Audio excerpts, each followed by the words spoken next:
What's up everyone, I'm CallumOnToast, and in today's video I'm going to be showcasing the first ever Battle of Spice Great League Classic Edition, and how this differs from the regular competition is that you cannot use any XL Pokemon. This concept has been highly requested over the years, and today we finally get to see it come to life. Now I do want to know your feedback for this one, as if you guys really enjoy it, I can permanently run it alongside the Open Great League Battle of Spice each season, but if you don't think the teams were quite as crazy and unique as the regular Battle of Spice, or if you felt like the battles were a little bit underwhelming, then this might be the last time I ever run the Classic Edition. So it is completely in your hands. Obviously, don't comment just yet. Wait until you've watched the entire video, but please do leave feedback and I will remind you at the end of this video. Now, before we get into the question of the day, I want to quickly talk about today's video sponsor, G Fuel. As you guys know, G Fuel recently allowed me to host a giveaway stream where I was able to give out 2 tubs of the new G Fuel 2.0 energy formula, and I was able to do this due to you guys using my link and code when ordering G Fuel, and hopefully I'll get more opportunities like this in the future to give back to the community. But anyways, right now there is an early Black Friday sale where you can get up to 55% off your total order, plus you can get a further 20% off if you use the code Callum at the checkout. And on top of all of that, G Fuel is now offering a freebie Friday, where every Friday throughout November customers can get a free gift on all orders over $60. This video should be going out on Friday the 14th, so you can take advantage of all of these deals right now. Anyways, with that being said, let's get into the question of the day.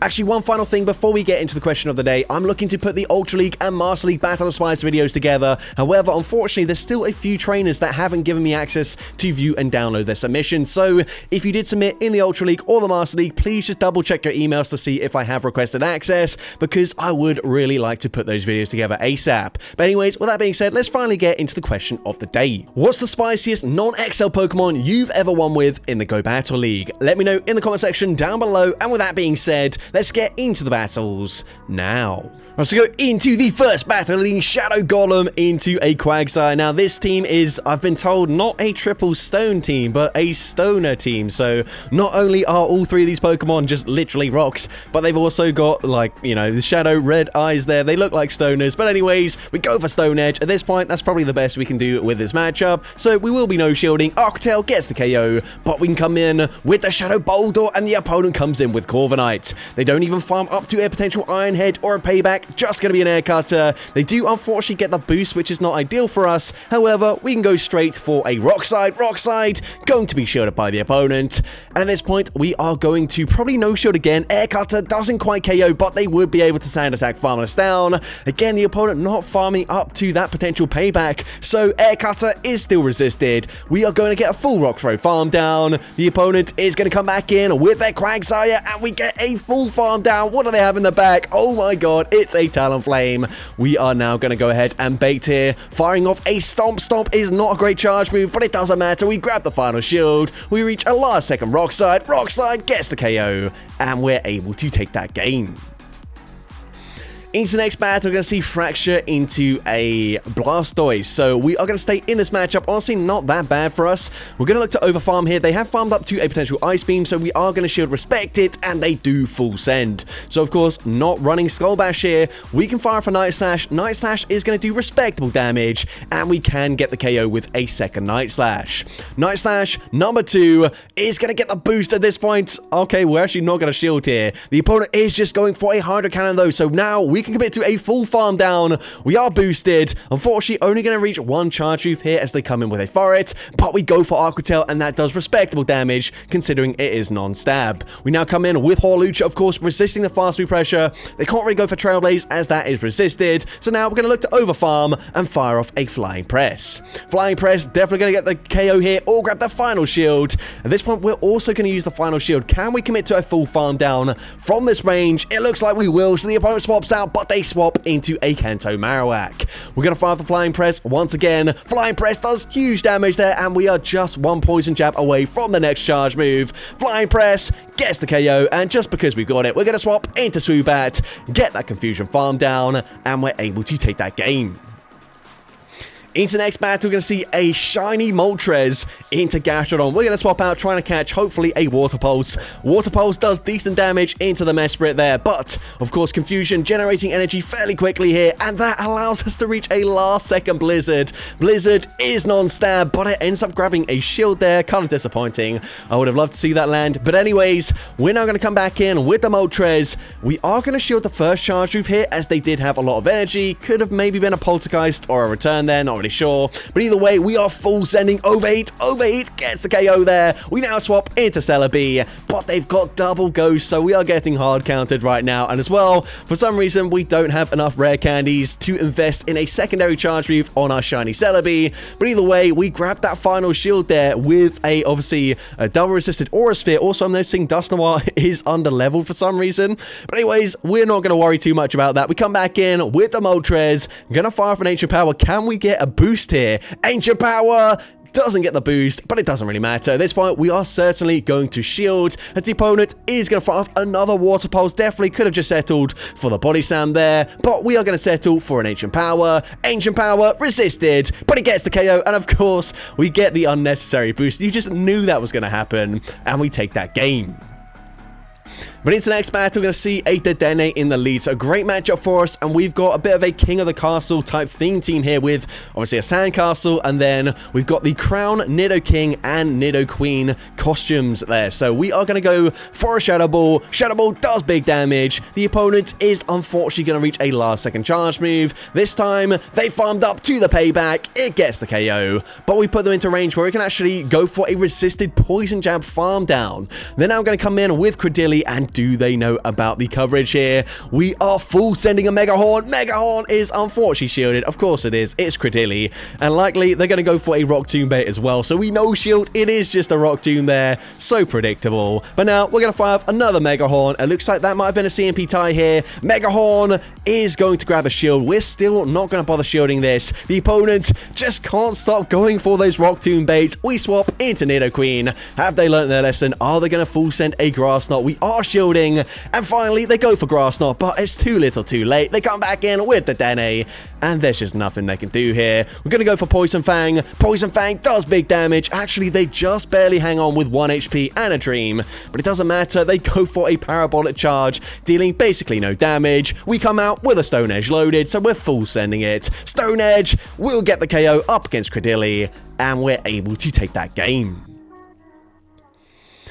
Into the next battle, we see Barbaracle into Azumarill. Now, this, I believe, is a triple Fury Cutter team here. We've got Barbaracle running Grass Knot for coverage, as well as Stone Edge. We are going to go straight for that Grass Knot. Grass Knot, going to be no shield. It does big damage, and these Fury Cutters, they are resisted, but they do add up as they are a one-turn fast move. They fire off a Play Rough. We're going to look to go straight for Grass Knot number 2.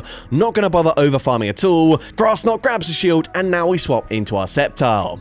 I don't really think Sceptile is a great safe swap here, just because any flying type Pokemon is going to completely wall us, but they come in with Galarian Corsola, of course resisting the Fury Cutter damage once again, but these Leaf Blades are going to deal respectable damage here, and we can reach a second Leaf Blade, actually choosing to throw on CMP. Leaf Blade gets them very low, but they do just barely hang on. We're gonna no shield here. That Nightshade doesn't KO. We're actually gonna not attack here, just to get more farm onto our Zangoose. Now, let's see what the opponent wants to do here. The opponent is thinking about what to do. They come in with a Shadow Giratina. They swap. They try to catch a Charge Leaf onto Azumarill. We're going to bank all of that energy, swap into Barbaracle, force him to throw some energy here. At this point, this should be game over. Zangoose has 100 energy. Of course, these Night Slashes, they're going to hit for super effective damage up against Shadow Giratina. Can we get the boost? No boost on the first attempt, but we've got 2 more Night Slashes already banked. Next one, grabs a final shield. Still no boost. Can we get another unnecessary boost here? Night Slash number 3. Oh my gosh, we do it again. What the heck is that? It's always the way, but we take that game. Now into the next battle, I'm going to see Shadow Swallow in the lead up against a Furret. So, a bit awkward for us because we do have a Pokemon in Toxicroak that's going to resist the fast move damage. But then we've also got Shadow Alakazam, which is going to take huge damage from the Sucker Punches. So we do eventually swap out. We bank all of the energy we don't bother throwing. We're now going to swap. They go for another break there for some reason. And now they swap into Blastoise. And this is fine. We are resisting the fast move damage. They have just debuffed their defense. But we can just safely shield up the charge move. And we're fine here. Rollouts, they're non-stab as well. So they will never be able to farm us down. We're going to look to overfarm here, farming up to back-to-back dynamic punches. The opponent actually overfarming more than the Hydro Cannon here for some reason, and now we can go for yet another dynamic punch. We actually go for a cheeky undercharge here, realizing that they could just come in and farm us down, so instead we put them into farm down range, and Swellow now has a Brave Bird loaded, so we blind throw. They come back in with the fire, but again gonna go for an undercharge so that we can come in, get the confusion farm down, and the opponent's gonna have a Credilli in the back, and because of that confusion we get to the Shadow Ball before they can debuff us, and Shadow Ball does huge damage. It gets the one shot, and we're able to take that game.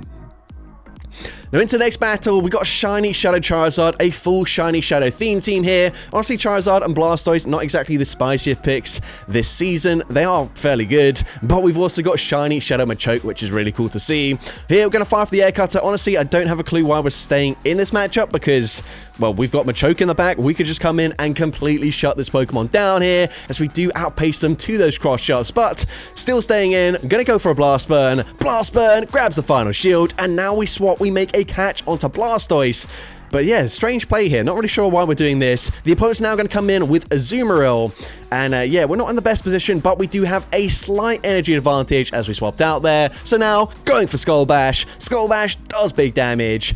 And the opponent is probably going to go for a Play Rough. Play Rough doesn't quite get the KO there, as of course that is going to be a boosted defense on the Shadow Blastoise. Now we're in a very awkward position. So we actually come in with the Machoke here, and we're now going to swap, catch the next Play Rough onto our Shadow Charizard. Play Rough also does not get the KO, but we choose not to throw intentionally. They come back in with that Shadow Sizzle, but we can go straight for Dynamic Punch. Dynamic Punch easily gets the one shot there. They come back in with the Empoleon. We do overfarm ever so slightly, firing off the Cross Chop. Cross Chop gets the KO, and this is going to be a Shiny Shadow Machoke sweep here as we reach another Dynamic Punch. Dynamic Punch takes out the Azu, and we're able to take that game. So, heading into the next battle, we're going to see Shadow Groudon into an Alolan Raichu. They're going to swap into a Sand Attack Furfrou, which is very interesting to see. We're going to fire off a Fire Punch here. They actually no-shield that. And then we swap into Regirock. I'm definitely not sure about this. They could have access to Surf, could have access to Grass Knot as well. And we have literally zero fast move pressure whatsoever. So, yeah, honestly, not sure why we've done this. Of course, Lugia wouldn't have been the best response. Well, actually, it would have been because they're on Sand Attack, not on Sucker Punch. But either way, we get the KO with the Stone Edge, and we are just barely gonna reach another Stone Edge, so I guess we can, of course, grab a shield back from the opponent. We can now come in with that Groudon, and the opponent could be on Surf, could be on Trailblaze, could be on both for all we know. They fire off the Surf there, and then they swap into Shadow Blastoise. Of course, we are resisting the fast move damage with full Sending Precipice Blades. That gets the full-on one-shot. They come back in with the Raichu, and we do swap out there. The opponent, however, is going to overfarm. The opponent is on Trailblaze and Surf. They go for Trailblaze, boosting up their attack stat, but it's resisted damage. And now we can fire off the fly, and actually we get the Dragon Tail farm down before they can farm us down, and we're able to take that game. Into the next battle, we got a triple Shadow team here with Shadow Gengar in the lead. The opponent just barely going to outpace us to that first Air Cutter, and Air Cutter is not going to get the boost the first time.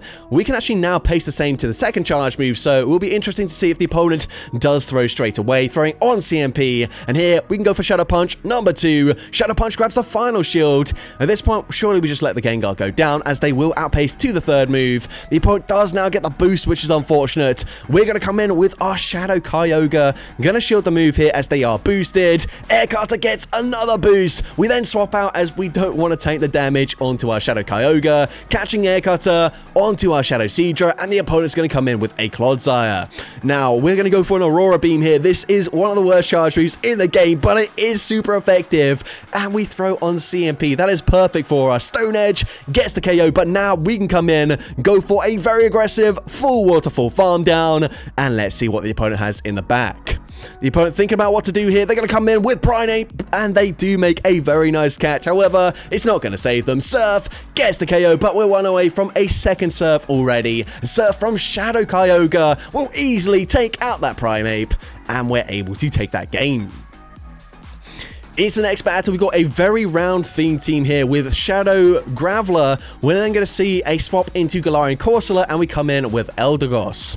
So we're going to no-shield this as they fire off a Nightshade. Unfortunately, this is just single move, but it has literally zero coverage. I believe other than Grass Knot, you run like Energy Ball, which... it's basically the same move, except it costs more energy. It does have a chance to debuff the opponent's defense, but kind of pointless there. So I do understand just having it single move. But anyways, Grass Knot going to grab a shield advantage, but they do fully farm us down. We're now going to come in with the Shadow Shelgon here. We're going to shield once. Can we commit to a full farm down before they reach another Nightshade? And yes, we're able to do exactly that. They're now going to come in with the Fearow, and we are baiting with a Crunch.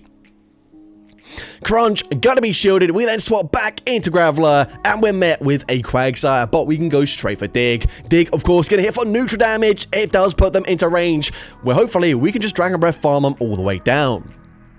Gonna no shield as Aqua Tail easily takes us out there, but now we get that Dragon Breath farm down. We come out with a Dragon Pulse loaded, and Dragon Pulse from Shadow Shelgon gets the one shot up against Fearow, and we're able to take that game.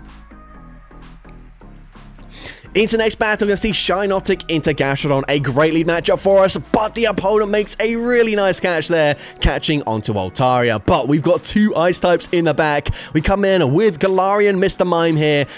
We could, of course, be on Ice Shard, but Confusion got buffed this season, so we're going to go straight for Ice Punch there as we do get there on the CMP type, which is kind of surprising. But now we can shield that up there, and this should be another CMP type, I believe, going for Ice Punch once again as soon as we get there.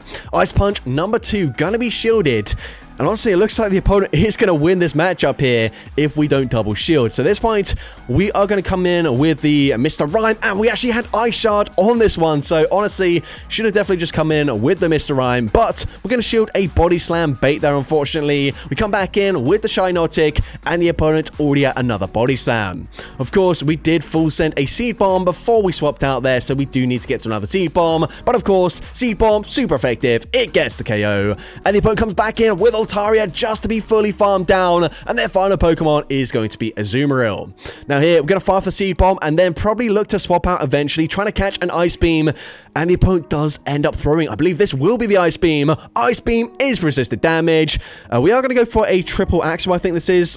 Nope, an Icy Wind there to debuff their attack stat, which should allow us to reach another charge move. I don't know why we go for another Icy Wind. We had the Psychic there already loaded, but we debuff their attack stat. They cannot farm us down, and we're able to take that game.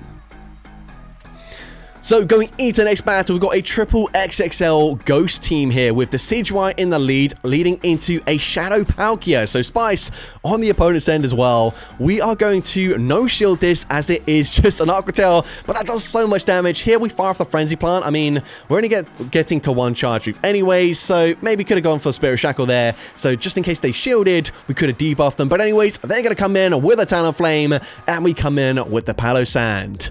We are going to shield the first move as they fire off a Flame Charge. We are on Astonish, so we're actually dealing decent fast move pressure here. We're going to bait with a Scorching Sands. Scorching Sands is going to grab a shield, and we drop their attack, and the opponent continues to overfarm here. I don't know why they didn't throw, but Scorching Sands gonna be shielded. The opponent's still overfarming. They're over 100 energy at this point, and now they swap into Credilli. Honestly, don't understand that play on the opponent's end at all. I think maybe they thought they were going to farm us down, but they just didn't. And now at this point, we come in with a Sucker Punch XXL Mismagius, going for Shadow Ball, dealing decent damage, but of course they had just debuffed our attack. At this point, we are going to shield at the last second. They fire off the Rock Tomb. We are not going to be able to fully farm them down, but we actually swap out there. Honestly, don't really understand that play either, but the opponent still refusing to throw a charge move. We go for Scorching Sands, we take out the Talonflame, and we're able to take that game. So yeah, Talonflame left with like 200 energy. That was kind of strange. But into the next battle, we're going to see Shadow Sharpedo. You love to see it. We're going to go straight for Poison Fang here. And even though we've got a typing advantage, we're actually going to lose the zero shield scenario up against Carving. That is very embarrassing for Sharpedo. But we do get the full farm down. And the opponent's actually going to come in with Oranguru, so we can reach a last second Poison Fang, which is very nice for us. Poison Fang not going to be shielded. And honestly, we're in a bit of a pickle here. We've got either Regice, which just has no fast food pressure whatsoever. It doesn't matter that we've debuffed the defense. It makes no difference to the lock-on damage. Or we can actually swap at the same time as the opponent. That is very fortunate for us because the opponent swaps into Shadow Typhlosion. Of course, we're going to shield the Thunder Punch. We are going to go straight for an Acid Spray into Oranguru coming back in. Not really sure why we're not running Poison Fang here, but Acid Spray, again, drops the defense. Doesn't make a difference because we still cannot farm them down. Regice needs to get to back-to-back Thunders here to take out the Oranguru. We fire off the first one.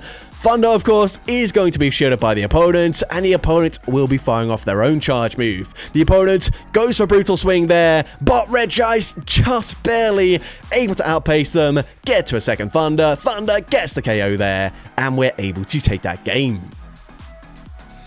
So, going into the next battle, we've got a shiny costume Bow Butterfree with Legacy Bug Bite as the fast move. Really positive matchup for us as we're going to see a Gastrodon. And for whatever reason, we are opening PV Poke mid-battle. I genuinely, I've never seen this before, so that is very strange. I don't know why you need to do that because we didn't even bother shielding anyways, but I guess we're just trying to see if we can tank that and fully farm them down, and I guess that is the case. We're now going to come in with our Clang and again gonna simulate what Clang does up against Sizzle, and we didn't even really have time to check what the outcome of that was. So yeah, don't really understand what the heck is going on here.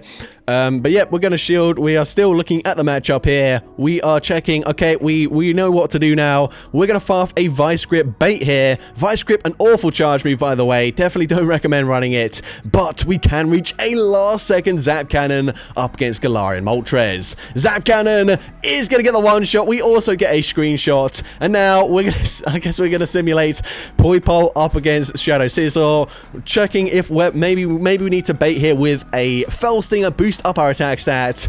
Honestly, I've never seen this before. What? This is so unnecessary. But we're going to go for the Fell Stinger anyways. Fell Stinger, of course, going to boost up the attack stat. By the way, Poipole learns Peck as a fast move, and we get the farm down to take that game.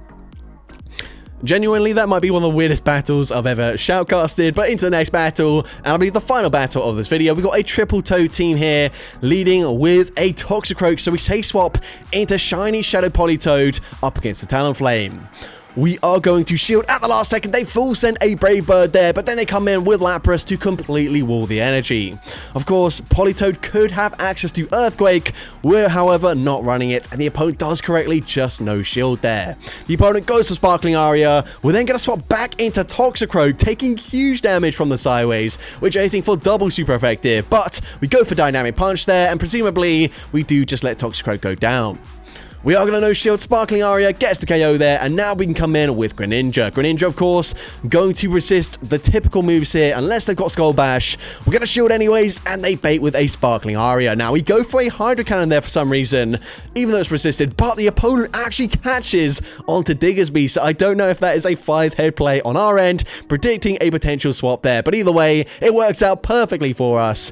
We then get the KO with a second Hydro Cannon, and let's see, the opponent's going to come back in with the Talonflame. We can overfarm, once again farming two back-to-back charge moves here, firing off yet another Hydro Cannon, getting the KO, and again going for Hydro Cannon. This is just a mistake. Night Slash and Hydro Cannon actually deal the same amount of damage when Hydro Cannon is resisted, but of course, Night Slash costs less energy. It also has a chance to boost up our attack stats, but in the end, I guess it didn't really matter. As we get to our last second Night Slash, we get the KO, and we're able to take that game.